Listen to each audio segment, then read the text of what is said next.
Hi everyone, ఈరోజు నేను రవ్వ దోశ చేస్తున్నా. ఎలా చేయాలో చూద్దాం పదండి.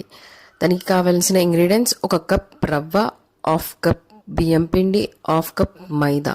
ఈ మూడింటిని వేసుకున్నాక జీలకర్ర, మిరియాలు, అల్లం, పచ్చికాయలు, క్యారెట్, కరివేపాకు, కొత్తిమీర, ఆనియన్స్, 1/2 కప్ పెరుగు, వాటర్ పోసుకొని బాగా కలుపుకోవాలి.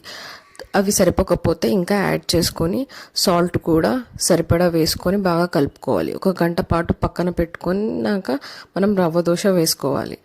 రవ్వ దోశ మంచిగా పైనుంచి బాగా వేసుకొని మంచిగా ఆయిల్ కూడా వేసుకోవాలి. ఆయిల్ వేసుకున్నాక అది లైట్ బ్రౌన్ వచ్చే వరకు మంచిగా వేయించుకొని తీసేసుకుంటే మన రవ్వ దోశ రెడీ.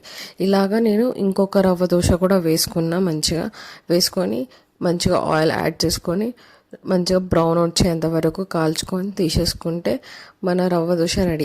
ఇలాంటి వీడియోస్ ఇంకా కావాలి అని అనుకుంటే like, share and subscribe to Viju Surya channel. And thanks for watching. Bye.